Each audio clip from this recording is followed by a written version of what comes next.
Hey peeps, it's Triple L, and today I'm here to bring you trivia on Pokemon. And in this video we're gonna cover some maybe 10 Gen 1 Pokemon you probably wouldn't want anywhere near your house. So let's talk about it. Pokemon are dangerous. I mean, these are monsters who at their pinnacle can create universes and manipulate time. So it's really no wonder that some Pokemon are capable of the simple act of breaking your stuff. I mean, really, most Pokemon can fire a beam of pure energy. If Pokemon were a more serious game, there would be holes in most Elite Four rooms due to misfired hyper beams. But I digress. Let's get into Pokemon who are actually known for being destructive and racking up repair bills, like Pokemon that people actively try to avoid. Starting it off with Raticate. Raticate in particular is known to chew through concrete buildings. This is not a Pokemon you want anywhere near your house or your apartment. Can you imagine how terrifying it would be to be sleeping and all of a sudden your whole house comes down because Raticate just chose to go and eat through your concrete beams? Yeah, you're probably dead. But why does Raticate do this? Well, Raticate kind of has a reason, but it's a hardwired reason, it's a biological reason. See, Raticate has giant fangs, and to keep them even, you gotta keep it pretty, it needs to chew on things that are particularly tough, like rocks and logs, and eventually the walls of houses. What's worse, Raticate's also exceedingly violent, which means if you piss it off and you try to hide in your bunker, it's probably gonna take that as a challenge and totally pursue you. Let's move away from the oversized rat and talk about a more Pokemon-y Pokemon, Nidoking. Yeah, Nidoking's packing a lot under the hood. I mean, it looks like a monster of a beast, and it has a lot of poison in that horn, but that isn't what makes Nidoking so property damage friendly. No, Nidoking has a giant tail, and apparently this happens enough that it's become documented in the Pokedex that Nidoking's tail can topple over a metal transmission tower, like one of these things. And what's worse is Nidoking has a habit of rampaging. So the fact that this Pokemon happens to rampage where there are metal transmission towers, so much so that it becomes a problem and people actually document it, that's pretty scary. Like, its tail can also snap a telephone pole as if it were a matchstick. Could you imagine what would happen if you were to take a direct hit from that tail?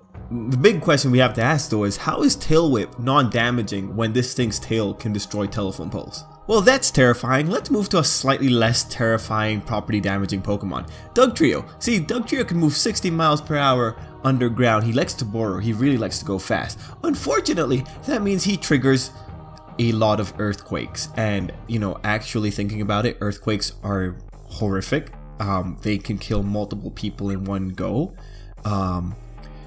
Yeah, actually, this is more terrifying than the Nidoking, because at least the Nidoking, I can run away. If I'm in a crowd of 5 people, if I'm the fastest one, that Nidoking's going to take out at least 2 other people before he gets to me. An earthquake is more like, I have to hope I'm not in the way of a falling building. Anyway, yeah, an earthquake, a Dugtrio in a major city and causing an earthquake, that's not a good thing. Okay, let's try again. Let's go to a less scary Pokemon. And here we have Kadabra. So Kadabra is a psychic type. You're wondering how does this mess with people? Does it deal with something? Well, actually, Kadabra is so psychic that it emits so many psychic waves that it causes machines to malfunction. Not very scary when it comes to the spectrum of property damage, but it's actually probably the most terrifying things for most people born after 2000. Can you imagine one of these things just walking into your house and frying all of your electronics? I think that'd be funny. But the good thing is, at least Kadabra could control it because, well, I'm assuming it could control it. But I think it would be funny if a Kadabra was just to fry the one kid's iPad just because it was being annoying. Now, keeping with the theme of anti-technology, let's move on to the next pair of Pokemon, Magnemite and Magneton.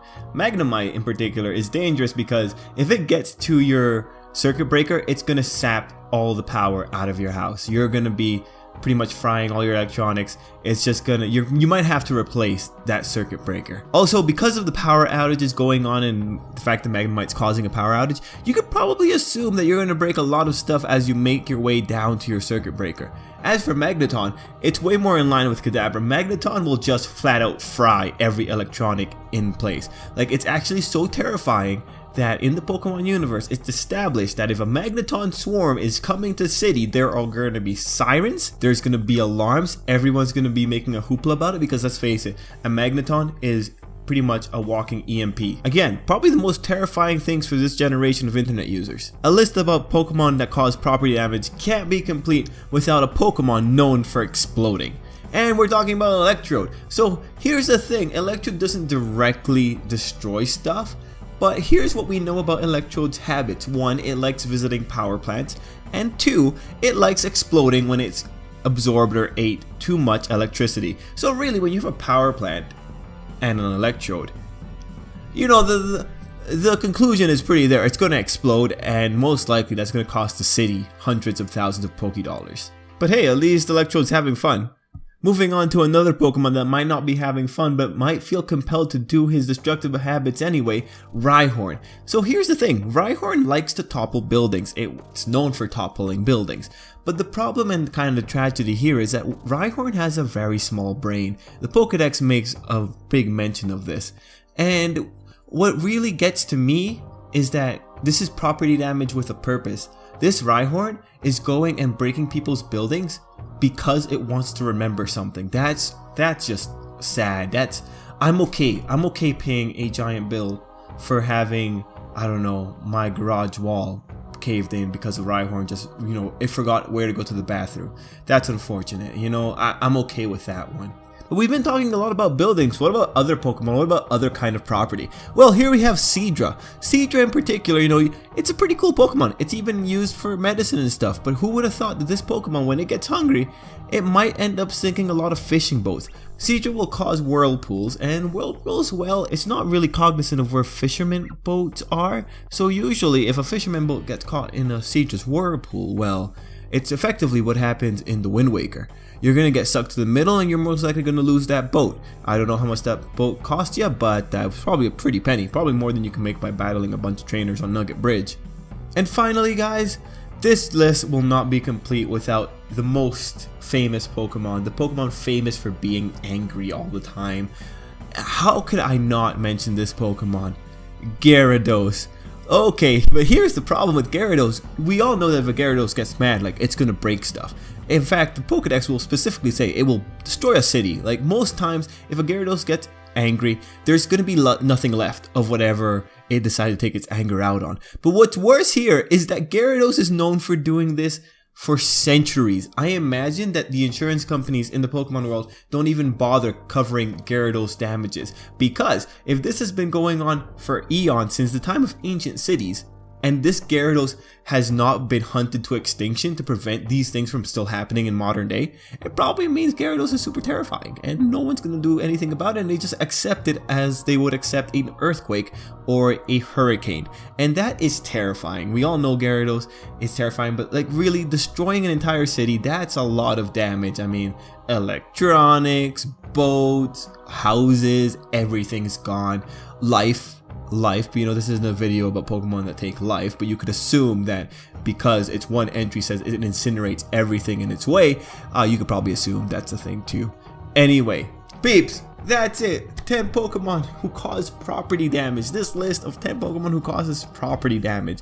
Do you feel more educated? Like, it's terrifying, especially for like Pokemon like Gyarados, who specifically have been doing it for eons, and then there's Pokemon like Rhyhorn who kind of have to do it if they want to have a normal functioning life. I mean, can you imagine how sad it would be if you forget everything and the only way to remember it is to demolish a wall or bang your head against a wall? That's unfortunate.